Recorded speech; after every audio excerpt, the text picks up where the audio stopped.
శ్రీమాత్రే నమః.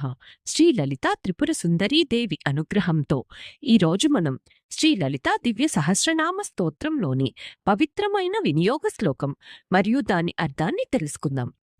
ఓం అస్య శ్రీ లలితా దివ్య సహస్రనామ స్తోత్ర మహామంత్రస్య అసిన్యాది వాగ్దేవతా ఋషయః అనుష్టఛందః శ్రీ లలితాపరా భట్టారికా మహాత్రిపుర సుందరీ దేవత ఐం బీజం క్లీం శక్తిః సౌః కీలకం మమ ధర్మార్థ కామ మోక్ష చతుర్విధ ఫల పురుషార్థ సిద్ధ్యర్థే లలితా త్రిపుర సుందరీ పరా భట్టారికా సహస్రనామ జపే వినియోగః.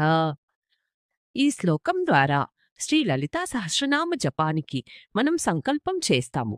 ఈ మహామంత్రానికి ఋషులు, వసిని మొదలైన వాగ్దేవతలు, ఛందస్సు, అనుష్ఠుప్, ఆరాధ్య దేవత శ్రీ లలితా పరా భట్టారిక మహాత్రిపుర సుందరీదేవి. బీజమంత్రం ఐం, ఇది జ్ఞానానికి సంకేతం. శక్తి క్లీం, ఆకర్షణ మరియు ప్రేమ. కీలకం సౌ, పరబ్రహ్మ తత్వాన్ని సూచిస్తుంది. ఈ సహస్రనామ జపాన్ని ధర్మం, అర్థం, కామం, మోక్షం అనే 4 పురుషార్థాల సిద్ధి కోసం భక్తితో వినియోగిస్తున్నాము.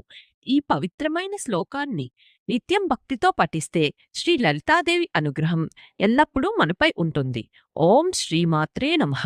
ఈ వీడియోని నిత్యం వినడం లేదా పఠించడం వల్ల ధర్మ, అర్థ, కామ, మోక్ష ఫలాలు సిద్ధిస్తాయి.